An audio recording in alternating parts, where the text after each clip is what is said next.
Connect कर रहा है सक्सेस से। ऑफकोर्स बिकॉज अगर आप देखो ना, आप डे वन से नंबर्स आपका साथ नहीं छोड़ रहे हैं। और सेकेंड अगर हम लोग देखें तो Akshay Kumar, very discipline person, उसका नाम क्या है? सम ऑफ बर्थ निकलता है। यस ये यस। कैसे कैलकुलेशन होता है? फॉर एग्जांपल मेरा 22 अप्रैल 1998 बर्थ, ओके। तो इसका सम कैसे निकलेगा? बात है मैनिफेस्टेशन। एक चीज़ मैंने सुनी है कि रात को जब घड़ी पे 11:11 होता है, सच है या इंस्टाग्राम की हवा? Actually 1111 these are the angel numbers। किसी को 1111 दिखते हैं, किसी को 55 दिखते हैं, किसी को 99 दिखते हैं, ओके, किसी को 88 दिखते हैं। तो it's all are angel numbers. तो 1111 तो इसको हम न्यूमरोलॉजी वे में चेंज कर सकते हैं, अकॉर्डिंगली नेम न्यूमरोलॉजी फॉलो करके हम लोग उसमें बेहतर कर सकते हैं। जिंदगी को देखने के अक्सर दो तरीके होते हैं। एक तरीका आपका, कि आप आपकी जिंदगी को कैसे देख रहे हो, और एक तरीका एक्सपर्ट्स का, यानी कि अनुभवी लोगों का।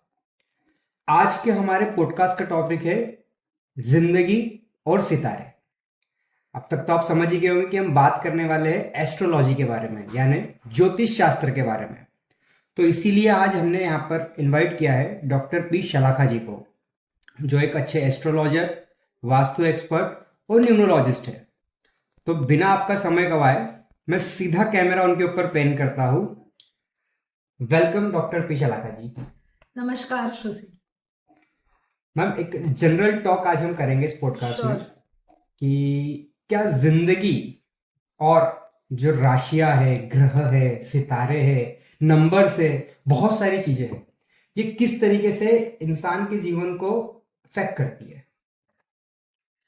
अफेक्ट तो बहुत करती है।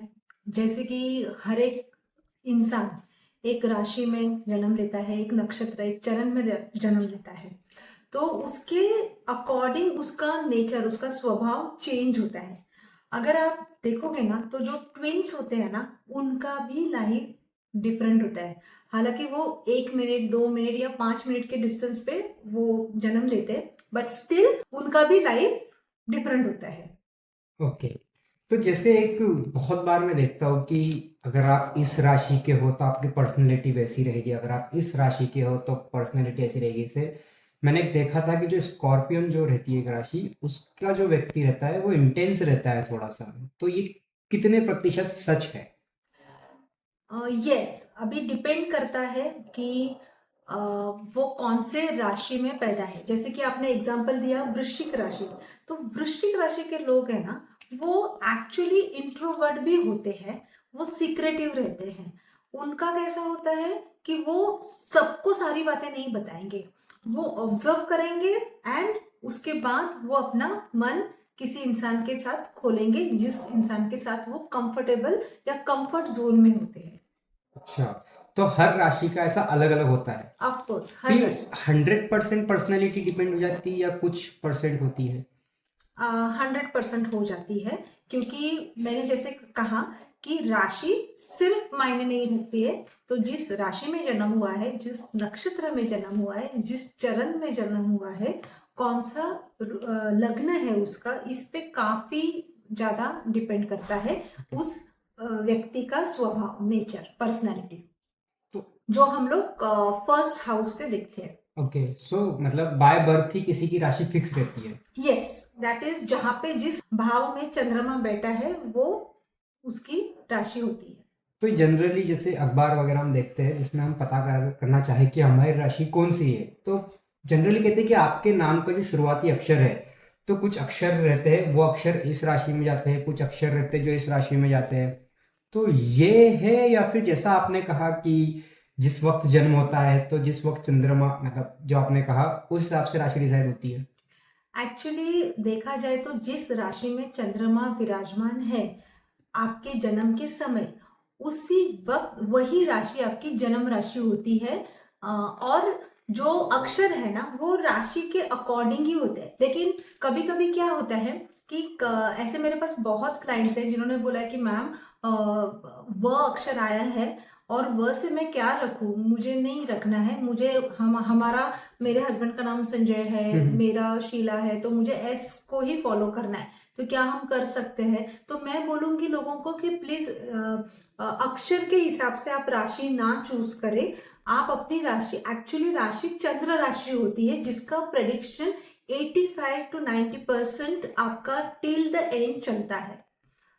सो लग्न कुंडली जो है ना, उसका प्रेडिक्शन से बहुत कुछ पता कर सकते हैं हम लोग। ओके, जैसे मुझे पे मेरे पिताजी का नाम संजय चौधरी है, मेरे माता का नाम संगीता चौधरी है और मेरा नाम सुशील चौधरी।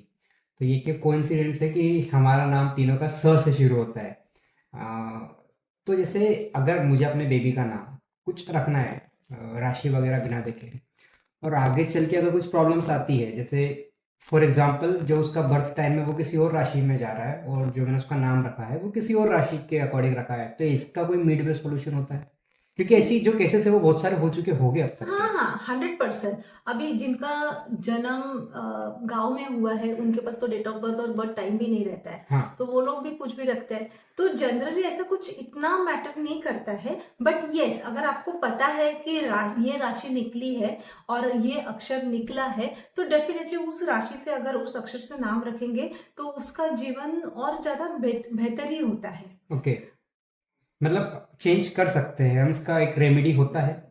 रेमेडी की जरूरत नहीं है। आप ओके। फिर दूसरा पर्याय यही है कि आप उसकी वो जिस भी राशि या अक्षर का नाम मतलब निकला है जन्म कुंडली से, तो आप वो जन्म कुंडली में रख सकते हो okay. As a second name, और फर्स्ट नेम आप जो भी आपको रखना है आपकी मनपसंद वो आप रख सकते हैं। ओके। फिर उसको हम लोग न्यूमरोलॉजी वे में चेंज कर सकते हैं according to the name. Numerology follow करके हम लोग उसमें बेहतर कर सकते हैं। लेकिन यस, इसमें मैं आप सभी व्यूअर्स को एक बात बताना चाहती हूँ कि जो भी आप नाम रखोगे सुशील, वो नाम का मीनिंग होना चाहिए। द नेम मतलब कोई भी, द नेम शुड हैव, मतलब it should be meaningful. We can say it should be meaningful होना चाहिए वो। मैम, अगर इस बारे में बात की जाए कि क्या एक नाम, जो किसी का एक नाम है, इसमें हम नाम डिस्कस कर रहे थे भी, जो राशि के हिसाब से रखा जाता है, तो क्या ये जो नाम रखा हुआ रहता है वो किसी का सक्सेस उस नाम पे डिपेंड करता है? ऑफ कोर्स बहुत ज्यादा डिपेंड करता है।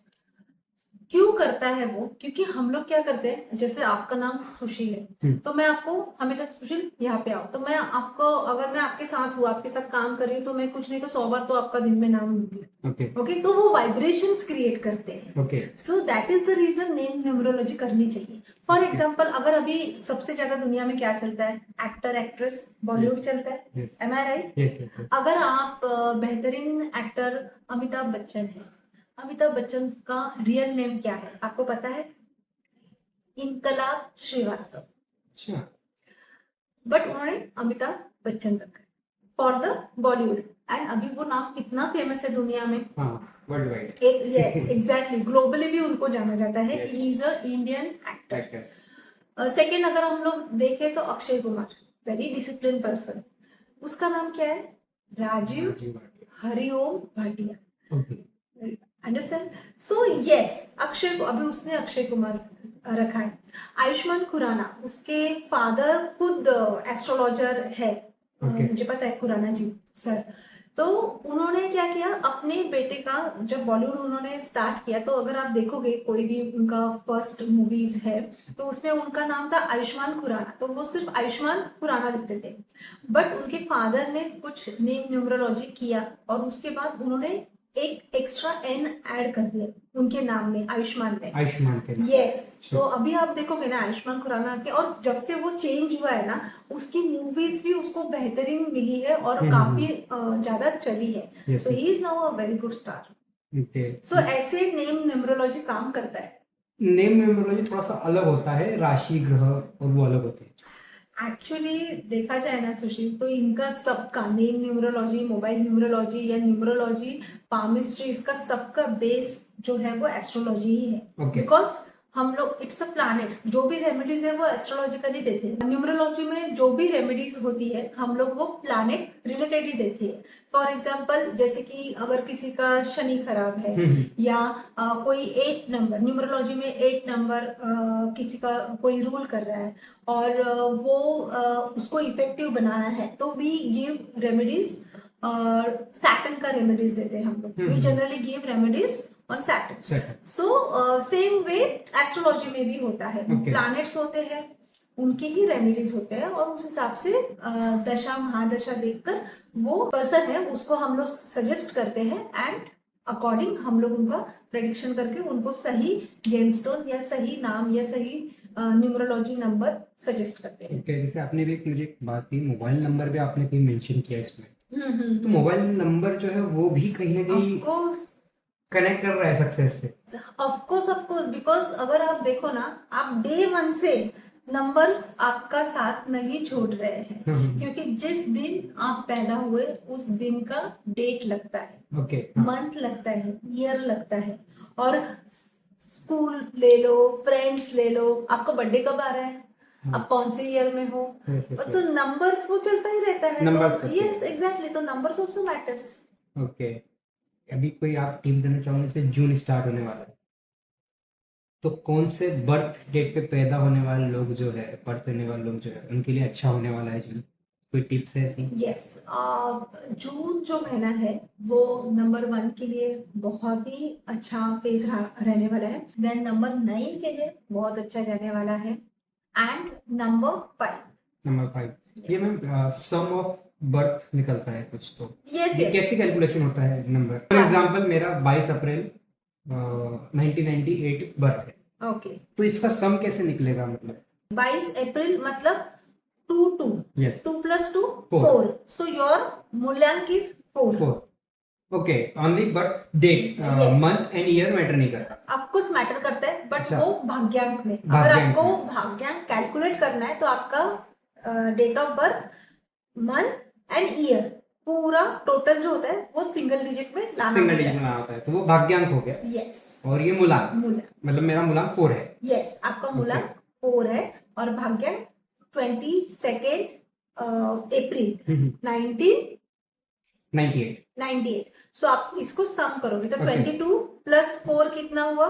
22 + 26। 26 + 19, 26 + 19, 26 + 19 मतलब 26 35, 35 plus it's 35 45, 45 plus 9 54 and 54 plus 8 is 62। तो 6 7 8, तो आपका भाग्यांक 8 नंबर, भाग्यांक 8 है और मूलांक 4 है। यस। ओके, आपने बीच में एक बात कही, मैनिफेस्टेशन। एक चीज मैंने सुनी है कि रात को जब घड़ी पे 11:11 होता है, सच है या इंस्टाग्राम की हवा?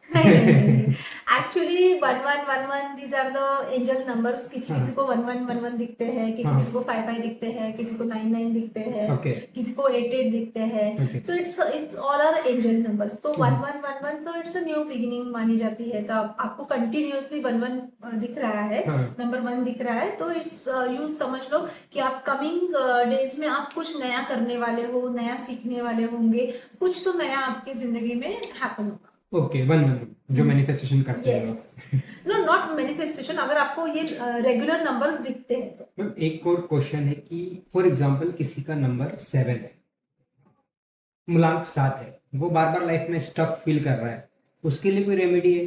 फॉर एग्जांपल आपने मुझे बताया कि एस्ट्रोलॉजी के लिए रेमेडीज है, तो क्या अब एस्ट्रोलॉजी चेंज हो सकती है? नाम चेंज कर लिया तो वो चेंज हो गया, बट बर्थ डेट तो कोई चेंज नहीं कर सकता। ऑफ कोर्स उसके लिए कोई रेमेडी होती है? है ना, जैसे कि आपने बोला 7 नंबर है जिनका मूल्यांक 7 आता है। अभी 7 किसका आता है कि जिनका डेट ऑफ बर्थ 7 है, उसके बाद 16 है, उसके बाद 25 है। तो जिनका ये डेट ऑफ बर्थ है वो मूल्यांक 7 होगा। तो इनके लिए सबसे बड़ी रेमेडी एक ही है, अगर केतु की दशा चल रही है, बिकॉज 7 रूट केतु, तो केतु के अंडर आता है। तो इसका सबसे बेस्ट रेमेडी है कि आप कोई भी नजदीक के जो भी पिलग्रिमेज है या जो भी स्पिरिचुअल प्लेस है वहां पे विजिट करो और वहां पे प्रार्थना करो, मेडिटेशन करो। इन लोगों का ऑटोमेटिकली ये लोग अपने जीवन में अलाइंड हो जाते हैं। न्यूमरोलॉजी देखकर शादी करनी चाहिए नहीं करनी चाहिए? कर सकते हैं, अगर जिसका किसी का डेट ऑफ बर्थ या बर्थ टाइम नहीं है तो एस्ट्रोलॉजिकल कुंडली नहीं निकाल सकते। तो ये न्यूमरोलॉजी टाइप वे में आप कर सकते हैं। केपी अच्छा। सिस्टम भी है उसमें। KP system. हाँ, कृष्णमूर्ति सिस्टम बोलते हैं, तो वहां से हम लोग देख सकते हैं कि वो एक दूसरे से जम सकता है क्या। या सिंपल बात है कि जो भी वो डॉक्यूमेंट्री या जो भी उनकी डेट ऑफ बर्थ कुछ ना कुछ, क्योंकि आधार कार्ड, पैन कार्ड, पासपोर्ट के लिए डेट ऑफ बर्थ तो लगना ही है। Yes, तो yes. जो भी वो एक डेट ऑफ बर्थ ले रहे हैं तो उसका फिर वाइब्रेशन क्रिएट हो जाता है उनके, जैसे कि मैंने बोला कि इट इज ऑल वाइब्रेशंस। तो वो उससे हम लोग देख सकते हैं कि उनका शादी हो सकता है या कैसा रहेगा, वो प्रेडिक्शन कर सकते हैं कृष्णमूर्ति पद्धति में। मुझे इस पॉडकास्ट में एक चीज हुई कि बहुत सारे क्वेश्चंस अंदर से आ जाते हैं जब आप किसी एक्सपर्ट से, किसी एस्ट्रोलॉजर से बात कर रहे हो। यस। जैसे ऑन द स्क्रिप्ट जब मैं क्वेश्चंस लिख रहा था तो बहुत ही अलग थे, बट जब मैं हाँ। बात कर रहा हूँ तो शायद ही मैं कोई क्वेश्चन देख के आपसे पूछ रहा हूँ वो रखी है बस। जैसे अभी आपने कहा, तो मेरे एक फ्रेंड है जो एक चीज फेस कर रहा है, वो है मांगलिक दोष। ओके। वो क्या होता है? सो इट्स मंगल का दोष होता है। अगर आपकी कुंडली में मंगल 12 भाव में है या फर्स्ट, फोर्थ, सेवेंथ या 8 भाव में है तो मंगल दोष हो जाता है। तो मंगल दोष से क्या होता है कि थोड़ा रिलेशनशिप में इश्यूज आ सकते हैं। तो जनरली हम लोग सजेस्ट करते हैं कि जिनकी भी पत्रिका मांगलिक है उसने मांगलिक लड़की से या लड़के से शादी करनी चाहिए। अच्छा। और ये जो मिथ्स बता, मतलब जो मूवी में आज तक देखा कि मांगलिक लड़के से शादी की तो डेथ हो जाएगी, ऐसा कुछ भी है उसके अंदर? नहीं, ऐसा आई डोंट थिंक सो कि मतलब ऐसा कुछ होता है, क्योंकि डेफिनेटली वो सिर्फ मंगल दोष के कारण नहीं होगा। Okay. There are other ways also, कुछ ना कुछ रहेगा कुंडली में दोषाज या जो भी है, तो वो भी मैटर करते हैं। सिर्फ मंगल दोष मैटर नहीं करता है फॉर दैट। अगर कोई मांगलिक है, उसने नॉन मांगलिक, मतलब मुझे तो नहीं पता क्या टर्म बोलते हैं, बट लेट्स कंसीडर नॉन मांगलिक। नॉन मांगलिक ही बोलते किसी हैं। मांगलिक ने किसी नॉन मांगलिक से अगर शादी की हो चुकी है, अब झगड़े हो रहे, लड़ाई हो रहे, उसके लिए कोई रेमेडी है?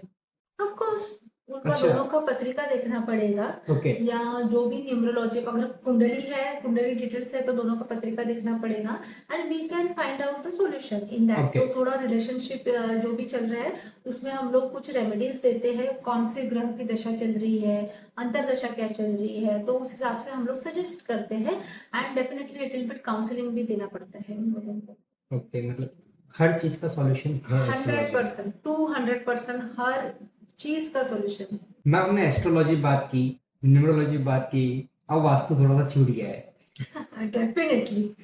वास्तु के ऊपर आप एकदम क्विक कुछ ना कुछ टिप्स दीजिए। वास्तु के ऊपर ओके। अभी आजकल जो यूथ है एंड देर आर पीपल, थोड़े से मेरे पास भी वैसे क्लाइंट आ रहे हैं तो इसलिए मैं ये मेंशन कर रही हूँ कि करियर ग्रोथ सबको चाहिए रहती है। ओके, या कोई जॉब ढूंढ रहा है, नौकरी नहीं लग रही है, करियर ग्रोथ चाहिए, प्रमोशन चाहिए, तो इन लोगों ने क्या करना चाहिए, एक मिट्टी का गमला लेना है, उसके अंदर थोड़ी सी मिट्टी डालनी है, फिर 21 1 रुपए के सिक्के डालने हैं।